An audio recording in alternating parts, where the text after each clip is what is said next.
새해 복 많이 받으시기 바랍니다.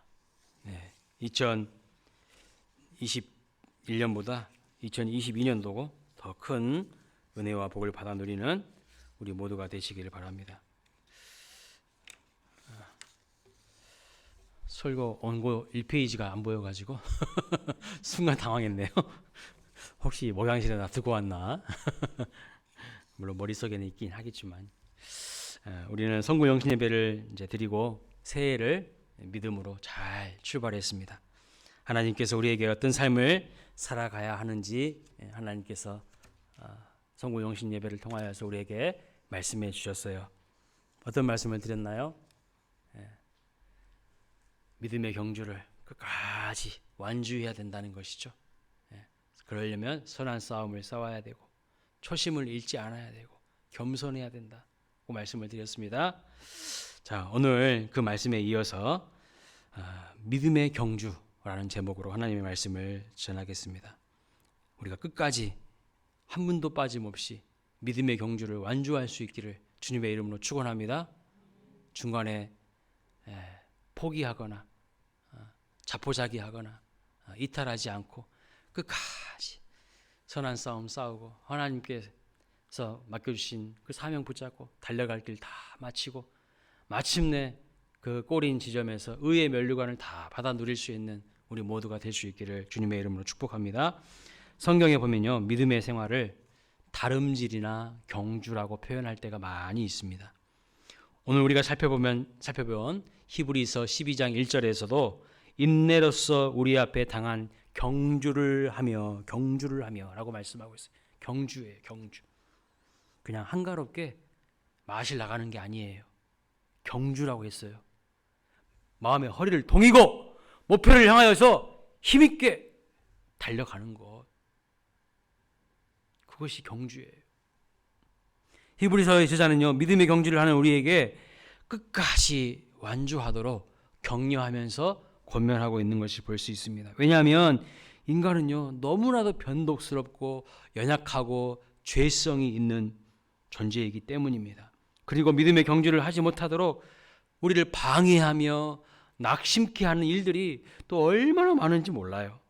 그래서 우리는요, 하나님의 말씀을 통하여서 이러한 격려와 권면을 드려야 하는 것이죠. 우리가 감당해야 되는 믿음의 경주는 단거리 경주가 아닙니다. 그냥 조금 가다가 끝나는 그런 경주가 아니라는 거예요.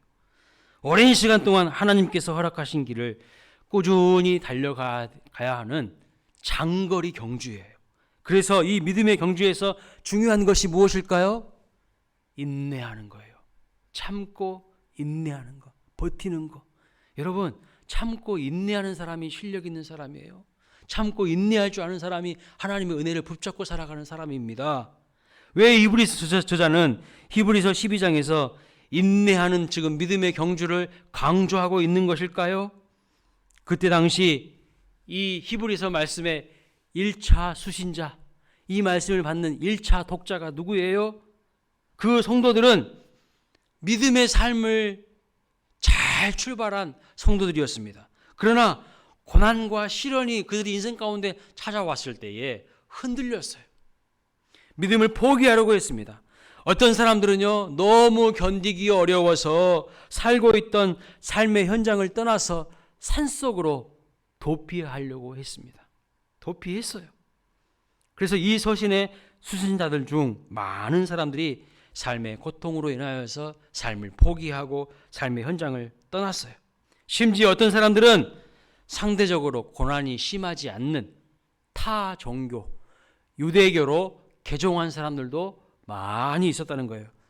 처음에는 나의 죄를 위해서 십자가에 피 흘려 들어가신 그 예수 그리스도를 믿는 그 하나님의 은혜와 믿음으로 충만했던 사람들이 삶의 현장에서 오는 풍파와 고난과 박해와 시련 때문에 그냥 편하게 뭔가를 의지하고 믿고 싶긴 한데 내가 연약한 존재이기 때문에 무엇인가 기대고 싶긴 한데 그냥 편하게 신앙생활 할 수 있는 그냥 유대교로 개종한 사람들도 많이 있었다는 겁니다.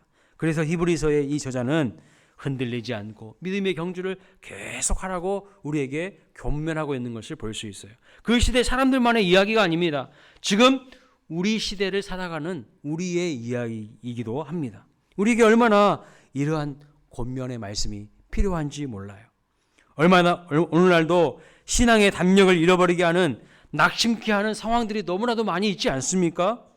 그러나 오늘 하나님의 말씀은 절대로 낙심하지 말라고 권면하고 있습니다. 절대로 삶의 현장을 떠나지 말고, 절대로 냉소와 자기 포기에 빠지지 말고 인내로서 믿음의 경주를 계속하라고 권면하고 계십니다.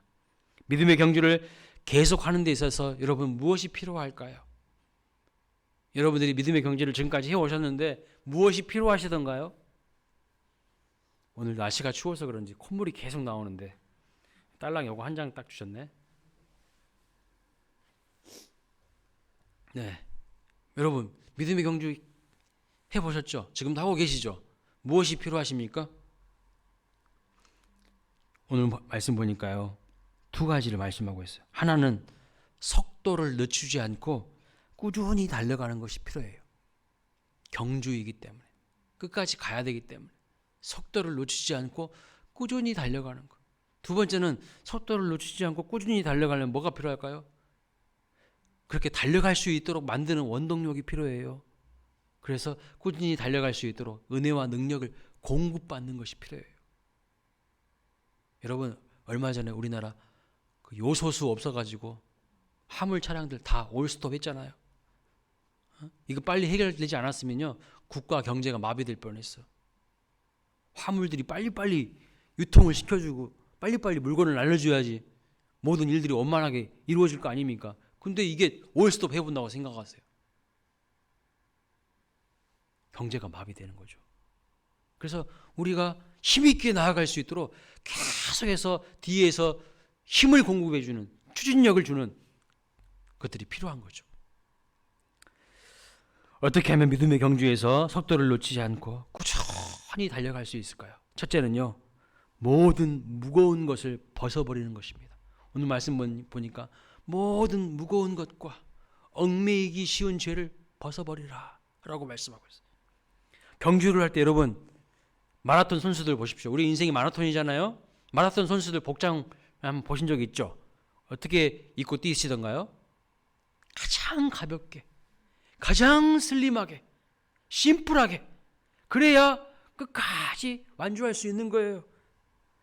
복장이 최대한 간편해야 됩니다. 옷에 주머니가 많아서 무엇인가를 많이 넣고 달린다면 불편해서 잘 달릴 수가 없습니다. 최대한 가볍게 입고 심플하게 입고 달려야 될 텐데, 달리기에 부적절한 옷을 입고 있다면 그 옷을 다 벗어버리고 달리기에 적합한 복장으로 새롭게 갈아입어야 하는 것이죠.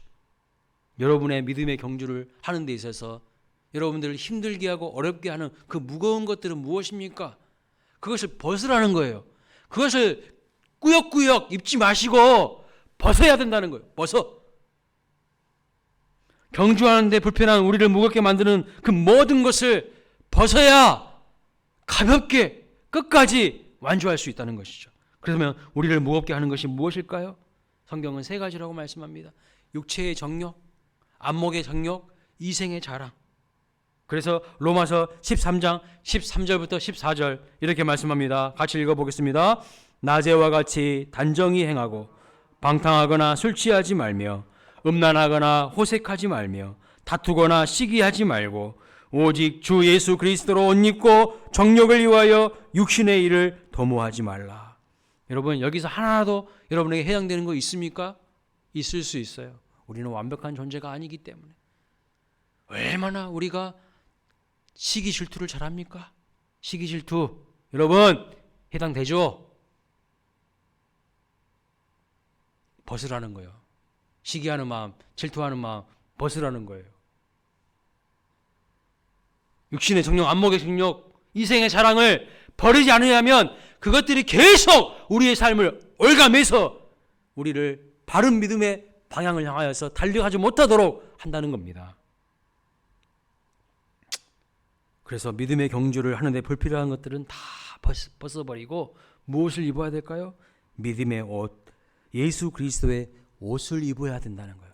에베소서 4장 22절부터 24절 같이 읽어볼까요? 너희는 유혹의 욕심을 따라 썩어져가는 구습을 따르는 옛사람을 벗어버리고 오직 너희의 심령이 새롭게 되어 하나님을 따라 의와 진리의 거룩함으로 지으심을 받은 새 사람을 입으라 그랬어요. 여러분, 옛사람을 벗어버리고 새 사람을 입어야 되는 거예요. 그러면 어떻게 하면 옛사람을 벗고 새 사람을 입을 수 있을까요? 제가 누누이 말씀드리지만 하나님의 진리의 말씀으로 나를 비춰보는 거예요. 오늘 아침에 교회 나오실 때 거울 안 보시고 나오신 분 아무도 없으시죠? 다 거울 보고 오셨죠? 거울 보면서 무엇을 확인하셨습니까? 무엇이 묻었는지, 뭐가 잘못되었는지 확인하셨죠? 그거예요. 진리의 말씀으로 나를 비춰보는 거예요. 그러면 여기 막 더러운 것들이 막 오물들이 막 내 온 영혼에, 내 온 몸에 막 덕지덕지 붙어 있는데 그런 것인 상태인지도 모르고 막 활보를 하고 다녀. 이게 바보죠. 그래서 그런 것들은요, 뭔가 잘못된 것들이, 죄에 오염된 것들이 막 묻어 있으면 벗어야 될 거 아닙니까? 벗고 좋은 그리스도의 옷으로 입어야 될 거 아니에요. 그래서 하나님의 말씀으로 늘 자기 자신을 비춰보는 것이 필요한 거예요. 우리를 무겁게 하는 것들이 무엇인지 곰곰이 생각해 보시고 그것들을 과감하게 벗어야 됩니다. 하나님 앞으로 달려가는 데 있어서 우리를 힘들게 하고 좌절하게 하고 무겁게 하는 것들이 있습니다. 그것은 반드시 우리를 얽어매이게 해서 우리를 힘들게 하기 때문에 과감하게 벗어버리고 단절해야 됩니다. 땅의 것들에 지나치게 욕심을 갖지 마시고 허탄한 신화 쌓기, 업적 쌓기 이런 것들에 함몰되지 마시고 인내로서 믿음의 경주를 끝까지 완주해 갈 수 있기를 주님의 이름으로 축복합니다. 예수님을 닮아가는 목표를 향해 가는데 방해되는 것은 그 어떤 것이라고 할지라도 과감하게 내려놓고 바른 믿음의 방향을 향하여서, 삶의 방향을 향하여서 전진해 갈 수 있는 우리 모두가 될 수 있기를 주님의 이름으로 축원합니다. 두 번째로 믿음의 경주에서 우리가 속도를 놓치지 않고 끝까지 완주하기 위해서는요, 얽매이기 쉬운 죄를 벗어버리라고 말씀하고 있어요. 얽매이기 쉬운 죄. 첫 번째는 모든 무거운 것. 두 번째는 얽매이기 쉬운 죄. 은혜와 복을 받기 원하면서 여러분 죄 짓는 일을 끊어버리지 못하고 계속 반복한다면 이것이야말로 모순되는 일 아닙니까? 하나님 저에게 은혜 주십시오, 복 주십시오 하면서 계속 하나님의 마음과 하나님의 뜻과는 어긋나는 일들을 계속 반복한다면 어떻게 하나님이 우리에게 복을 주실 수 있겠냐는 말이에요. 모순 아닙니까? 모순? 은혜와 복은 구하면서 사는 삶의 행동들은 전혀 하나님의 뜻대로 살지 않는데 어떻게 하나님이 복을 주시냐는 말이에요. 쉽게 말해볼까요? 하나님 저 은혜와 복 받기로 원합니다. 그러면서 기도하지 않아. 어떻게 복을 주냐고 이거. 하나님요 반드시 기도라는 통로를 통해서 우리에게 복을 주시마 약속하고 있어요. 기도라는 통로 없이 다이렉트로 하늘에서 복이 툭 떨어지지 않습니다. 기도라는 과정을 통하여서 이것이 하나님으로부터 온 것인 것을 깨닫게 하기 위해서라도 하나님이 기도를 통해서 우리에게 복을 주시마 약속하고 있는 거예요.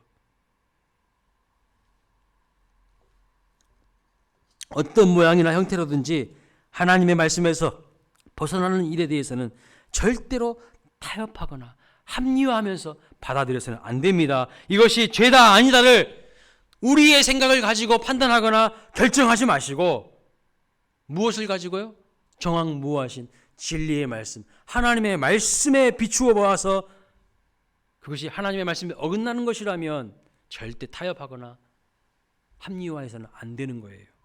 삶의 작은 틈새에서라도 죄가 들어오지 못하도록 단호하게 차단하고 단호하게 거부해야 되는 겁니다. 큰 죄는 나쁘고 작은 죄는 괜찮다는 식으로 용납해서는 안 됩니다. 큰 죄, 작은 죄가 없어요. 하나님 앞에서는 다 똑같은 죄입니다. 예수님은 이 죄에 대해서 철저하게 우리에게 멀리하라고 말씀하셨어요. 죄는요, 우리의 영혼을 갉아먹어요.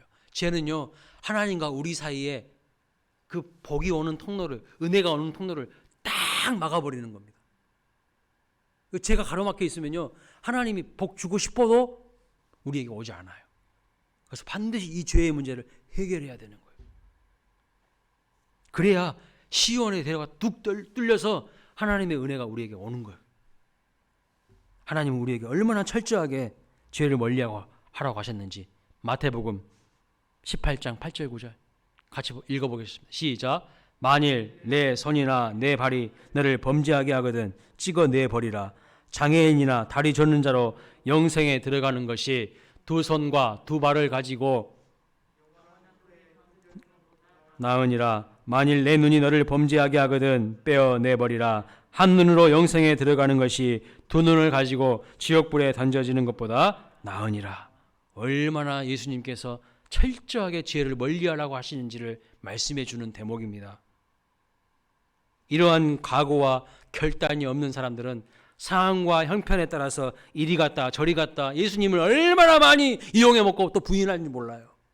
자기가 아쉬울 때는 예수님한테 달라붙고 조금이나 좀 편해지면 상황이 좋아지면 전혀 나 몰라라 하고 환경과 상황에 따라서 주님을 부인해요.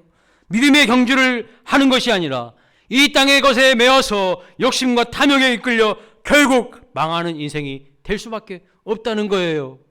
그래서 내 오른손이 범죄하거든 차라리 찍어버리라는 거예요. 그만큼 제대로 각오하고 결단해야 된다는 거예요. 이 오른손이 범죄한 것 때문에 지옥 가는 것보다 차라리 장애인 되어서라도 천국에 가는 것이 훨씬 복되고 아름다운 것 아니겠습니까?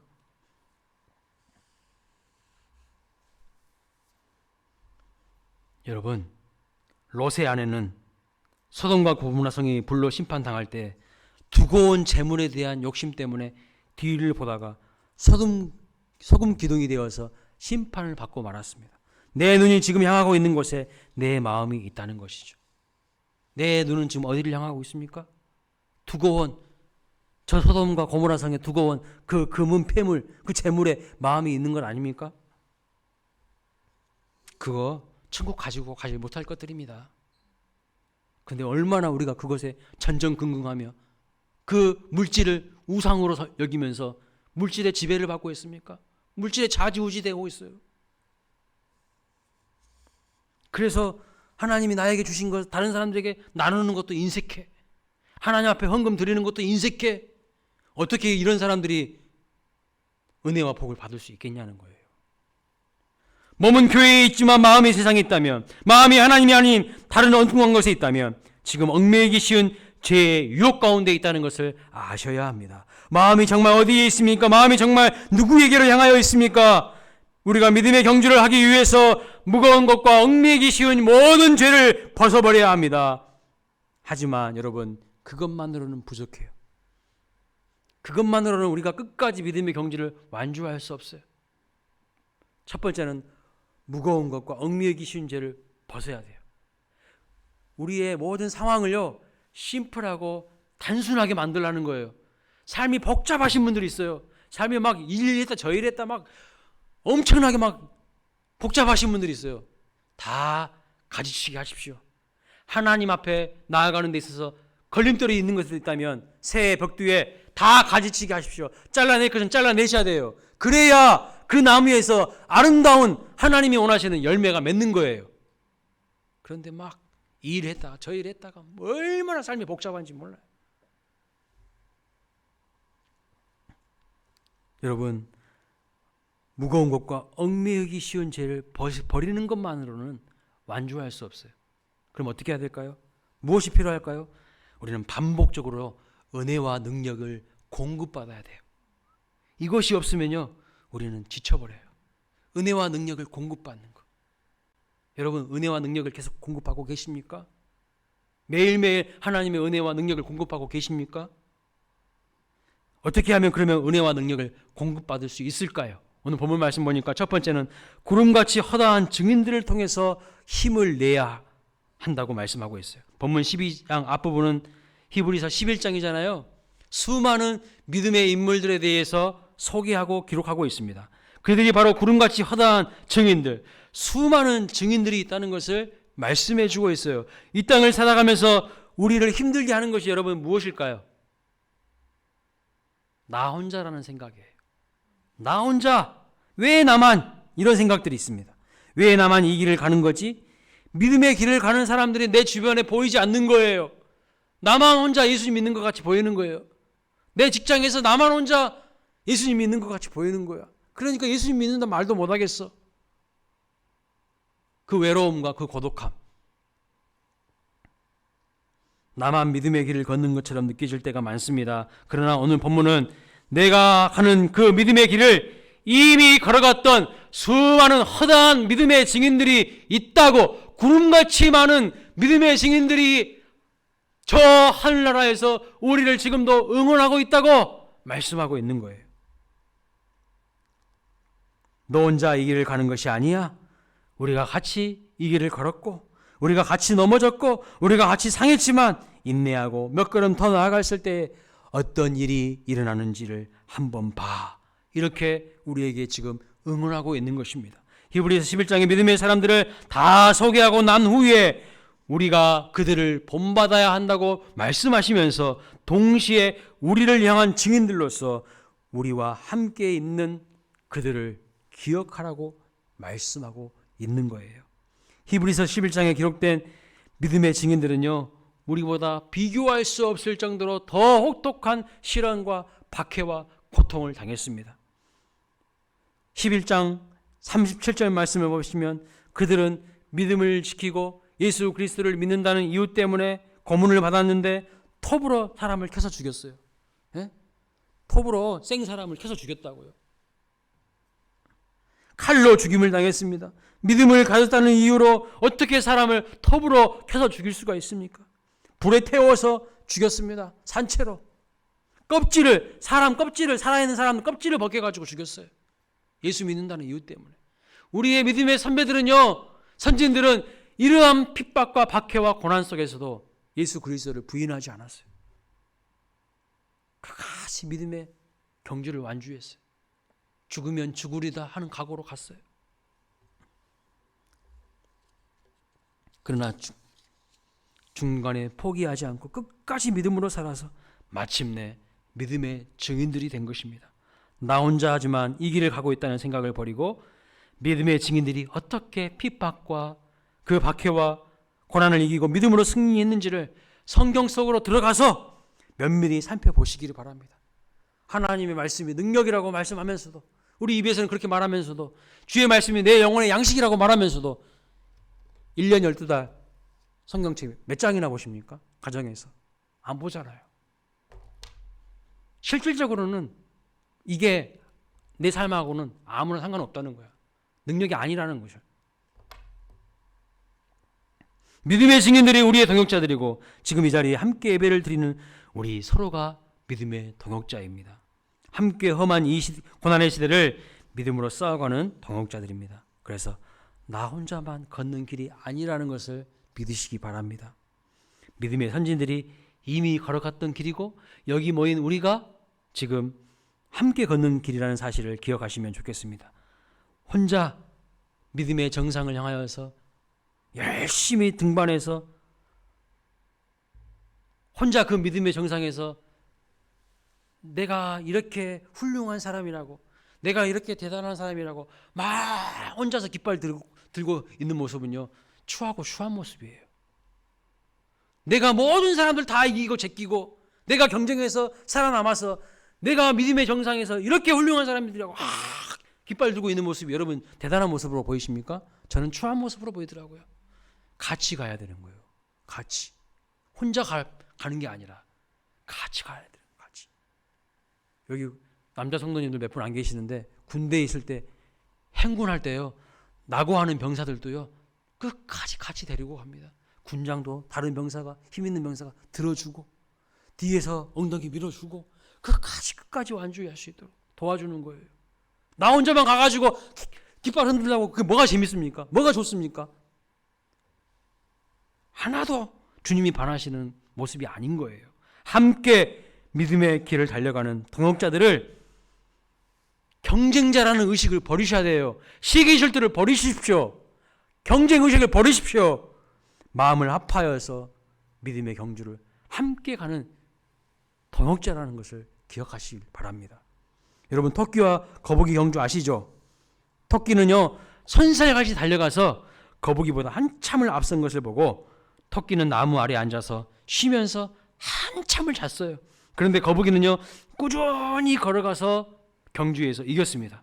이 이야기의 교훈이 무엇이죠? 느리지만 꾸준히 지속하면 이긴다는 거예요. 토끼는 경주에서 진 것에 이제 너무 속상해가지고 골똘히 뭔가를 생각했습니다. 토끼는 자만하고 조심성이 없고 나태했기 때문에 경기에서 졌다는 것을 깨달았어요.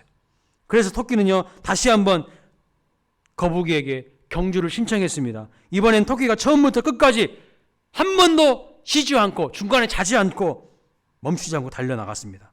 큰 차이로 거북이를 이겼습니다. 이 이야기의 교훈이 무엇일까요? 느리고 꾸준한 것도 좋지만 빠르고 꾸준한 것은 더 좋은 결과를 가져온다는 것이겠죠. 하지만 이야기는 여기서 끝나지 않습니다. 거북이는 약간 다른 경로로 이제 토끼에게 경주 제안을 합니다. 토끼는 최고 속도로 달렸습니다. 그런데 그만 달라진 경로인 거예요. 그래서 무엇이 나타나냐면 그 앞에 강이 떡하니 나타난 거예요. 지난번과는 다른 경로였어요. 결승점은 얼마 남지 않았습니다. 이 강만 건너면 바로 결승점이에요. 토끼는 이제 어쩔 줄 몰라 하면서 멘붕에 빠졌어요. 그 사이에 거북이는 유유히 토끼를 따라잡고 강물을 헤엄쳐 먼저 건너가서 결승점에 도착했습니다. 이 이야기의 교훈은 그럼 무엇일까요? 자신의 핵심 역량을 파악하고 그것에 맞춰서 경기 환경을 변화시키는 것이 성공의 요인이라는 거예요. 그런데요, 이 이야기는 아직도 끝나지 않았습니다. 이제 토끼와 거북이는 꽤나 친한 친구가 되었고 그들은 함께 팀이 되어서 경주를 하였어요. 처음에는 토끼가 강에 도착하기 전까지 거북이를 업고 달립니다. 그리고 강이 나타나자 거북이가 이제 토끼를 등에 태우고 강을 건너갑니다. 강을 건넌 다음에 토끼가 다시 거북이를 업고 달려가서 함께 결승전에 도착합니다. 여러분, 이 토끼와 거북이는 둘 다 이전보다 더 좋은 결과를 확인했고 더 좋은 만족과 기쁨을 누리게 되었어요. 이게 뭘까요? 동역의 기쁨이 뭔지를 아는 거예요. 함께 목표를 성취하는 것이 무엇인지를 깨달은 거예요. 나 혼자만 잘나가지고 혼자 막 깃발 흔들고, 이것은요 예수 안 믿는 사람들이 하는 삶의 모습이에요.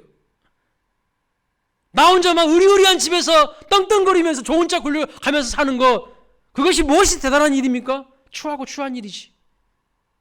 자기 집 앞에 있는 병들고 먹을 것 없는 거지 나사로에게 대해서는 전혀 일체 관심 없던 그 부자 죽어서 어디 갔어요? 지옥 갔어요. 근데 오늘 우리가 추구하는 삶이 뭐냐면요, 다 부자 되는 거, 다 의리의리한 삐끗번쩍한 집에 사는 거, 그것이 우리의 삶의 목표입니까? 주님이 그거 하라고 우리를 위해서 십자가에 죽으셨나요? 절대 아니잖아요.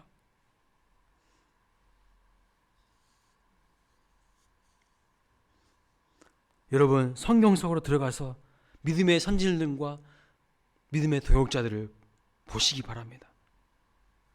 함께 이 시대를 믿음으로 살아가는 성도들과 좋은 팀워크를 이루고 마음을 합하여서 인내하며 믿음의 경주를 해나갈 때 하나님이 주시는 반드시 의의 면류관이 기다리고 있다는 것을 믿으시기 바랍니다. 하나님이 반드시 우리에게 상 주시마 약속하고 있어요. 두 번째로, 우리가 신앙의 경주를 꾸준히 달려가기 위해서는 은혜와 능력을 공급받아야 되는데, 그 은혜와 능력을 공급받는 비결은 무엇이라고 말씀하고 있어요? 2절 말씀 보니까 믿음의 주여 온전케 하시는 예수님을 바라보는 것이라고 말씀하고 있어요. 우리가 이 땅에서 경험하는 이런저런 슬픔과 아픔과 한계가 많은 환경들로부터 눈을 돌이켜서 거기에 함몰되지 마시고 거기에 집중하지 마시고 예수님께 초점을 맞추는 것입니다. 예수님께 초점을 맞추는 거예요. 우리가 이 땅을 살아가면서 영원히 무기력해 하시고 영원히 골갈되는 이유가 무엇일까요? 왜 계속 지쳐갈까요? 예수님 안 바라보고요, 엉뚱한 데 바라보고 있기 때문입니다. 죄송한 말씀이지만 맞는 말씀이에요. 예수님께 초점을 안 맞추고 있어요. 예수님과 깊이 연결 안 돼 있어. 다른 데에, 엉뚱한 데에 너무나도 많은 시간 낭비하고 있어요. 체력 낭비하고 있어요. 그러니까요, 지쳐가는 거예요. 2절에 믿음의 주에 온전케 하시는 이 예수를 바라보자는 말씀은 조금 번역이 명확하게 되어 있지 않습니다. 제대로 번역이 되려면 이렇게 바뀌어야 됩니다. 그래서 공동번역, 새번역, 현대인의 성경, 메시지 성경 등에서는 2절을 이렇게 번역합니다. 믿음의 시작이며 완성이신 예수를 바라보자. 이것이 맞는 번역이에요. 믿음의 시작이시며 완성이신 예수를 바라보자. 우리 안에 믿음을 시작하시고 믿음을 완성해 가시는 분이 누구시죠? 예수님이라는 것을 말씀하고 있는 거예요. 그 예수님을 바라볼 때 믿음의 경주를 끝까지 완주할 수 있다는 거예요. 빌립보서 1장 6절에 바울은 이렇게 말씀합니다. 너희 속에 착한 일을 시작하신 이가 그리스도 예수의 날까지 이루실 줄을 확신하노라. 이 일을 시작하신 주님이 그 일을 또한 완성하신다는 겁니다. 예수님은 우리에게 은혜 가운데 믿음을 주실 뿐만 아니라 마침내 내 믿음이 완성되는 그 자리까지 우리를 데리고 가시는 분이라는 거예요. 그 과정에 때론 고난이 있습니다. 실패와 아픔을 통해서 불순물을 제거하시는 훈련의 과정이 있습니다. 그러나 그 과정을 통과한 후에 정금같이 승금같이 연단되어지고 새로워져서 빛이 나는 법입니다. 하나님은 우리에게 믿음을 심어주십니다. 그렇기에 우리가 믿음의 삶을 시작하게 하십니다. 그리고 여러 가지 인생의 굴곡과 다양한 아픔들을 경험하면서 끝까지 주님을 바라보게 하심으로 우리의 믿음을 완성해 가신다는 것을 믿으시기를 바랍니다. 따라서 지금 현재 겪고 있는 고난과 어려움으로 좌절하지 마시고 눈을 들어 주님을 바라보셔야 돼요. 주님을 바라보실 때에 생명이 있어요. 광야에서요, 이스라엘 백성들이 불순종하니까 하나님이 불뱀을 보내셨어요. 다 죽게 생겼어. 그때 주님이 기도하니까, 통곡하니까 무엇을 바라보라고 하셨죠? 놋뱀을 바라보고 있어요. 그 놋뱀은 무엇을 상징하는 거예요? 예수 그리스도를 상징하는 거였어요. 그 예수님을 바라보는 사람, 그 사람들은 살았어. 근데 예수님을 바라보지 않은 사람들은 다 불뱀에 물려서 죽고 말았습니다. 오늘 우리는 죄악의 불뱀에 물려서 허둥대며 살아가고 있지는 않습니까? 예수님을 바라보지 않으면요, 다른 치료제는 없어요. 주님을 바라볼 때 살 수 있어요. 주님을 바라볼 때 끝까지 갈 수 있어요. 예수님이 우리 삶의 에너지이시고 원동력이라는 것을 반드시 기억하시기 바랍니다. 왜 예수님을 바라봐야 합니까? 예수님이 우리의 믿음을 완성시키는 능력의 근원이시기 때문입니다. 예수님도 가진 고난과 핍박에도 불구하고 우리보다 앞서 십자가의 길로 달려가서 믿음을 완성시키셨기 때문입니다. 예수님께서 십자가를 지실 때도요, 많은 장애물이 있었어요. 그 장애물은 대체로 세 가지입니다. 욕심, 근심, 죄의 유혹. 예수님에게도 욕심이 찾아왔어요. 왜 예수님이라고 욕심이 없겠습니까? 인간의 몸을 입고 오셨기 때문에. 예수님도 100% 사람의 모습으로 오셨기 때문에 인성이 있으셨어요. 그러니까 욕심이 있죠. 마태복음 26장 39절에 이렇게 말씀합니다. 내 아버지여 만일 할만하시거든 이 잔을 내게서 지나가게 하옵소서. 그러나 나의 온대로 마시옵고 아버지의 온대로 하옵소서. 이 말씀을 보시면 예수님도 인간으로 이 땅에 오셨기 때문에 십자가의 고난, 그 고난의 십자가를 피하고 싶은 마음, 편하고 싶은 그 욕심이 찾아왔어요. 그렇지 않습니까? 할만하시거든 이 잔을 내게서 지나가게 하옵소서. 이 말이 무슨 말이에요? 십자가 지고 싶지 않다는 거죠. 인간적으로. 그러나 끝까지 하나님의 뜻을 추구한 것을 볼 수 있어요. 아버지의 원대로, 아버지의 뜻대로 하옵소서. 뿐만 아니라 근심도 찾아왔습니다. 예수님께서 베드로와 야고보와 요한을 데리고 겟세마네 동산에 기도하러 갔을 때에 예수님의 마음 상태가 어땠습니까? 마가복음 14장 33절 34절 말씀 보십시오.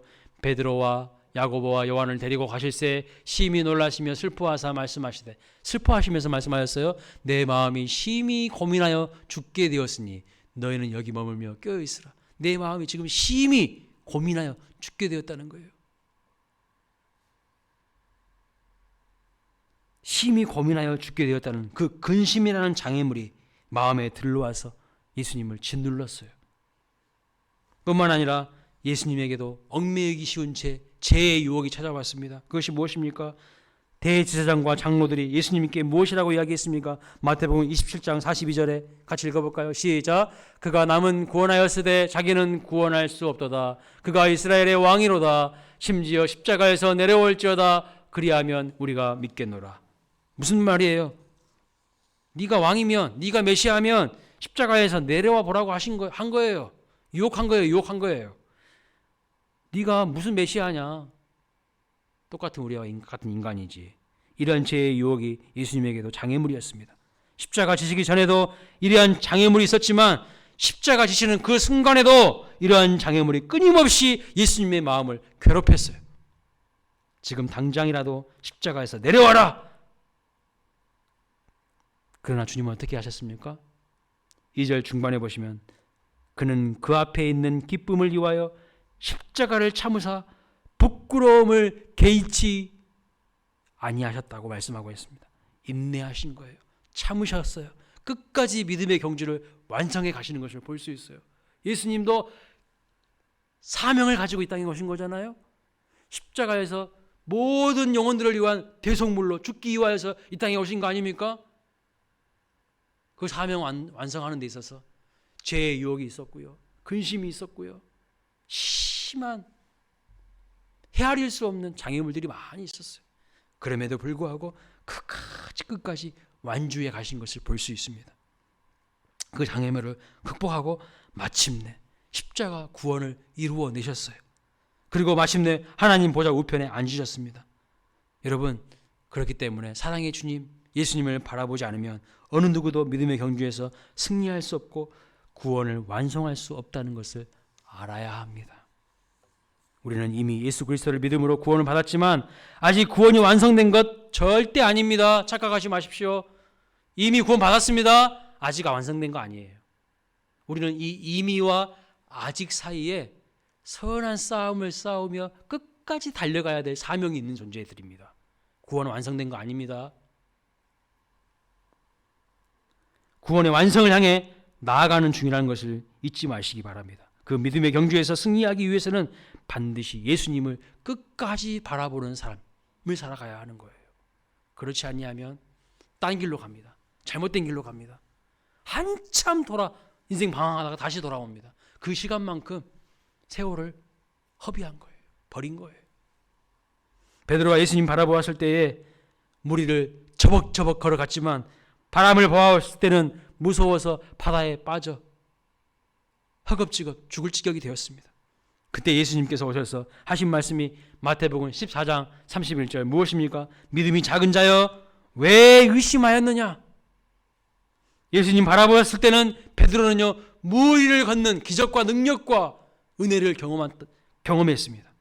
그러나 예수님을 바라보지 않고 거센 바람만 바라보았을 때에 환경과 상황만 바라보았을 때 두려움이 그 마음을 지배하여서 물에 빠져 들어갔습니다.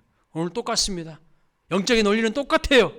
환경과 상황만 바라보면 그 사람은요 영적으로 계속해서 지옥 같은 인생을 살아갈 수밖에 없어요. 빨려 들어갑니다. 계속해서. 그러나 하나님을 바라보고 예수님을 바라보는 사람들은 승리하는 힘을 공급받게 되어 있어요. 실패하는 사람들, 믿음의 경주를 완성하지 못하는 사람들의 공통점이 뭔지 아십니까? 한눈 파는 사람들이에요. 잠시 한눈 팔아요. 그때 마귀가요 우리를 쑥 하니 밑으로 끄집어 끌고 갑니다. 그걸 아셔야 돼요. 한 목수 아버지가요 어느 날 못질을 하고 있는데 옆에 있는 아들이 그것을 신기한 듯이 바라보고 있었어요. 큰 망치로 작은 못을 그냥 탕탕탕 박는 것이 너무나도 신기하고 재밌었나 봅니다. 그래서 아버지는 아들에게 못질하는 법을 가르쳐 주었어요. 얘야, 못질을 잘하려면 네 시선을 고정시켜야 한단다. 몸만 쳐다봐라. 몸만 쳐다봐라.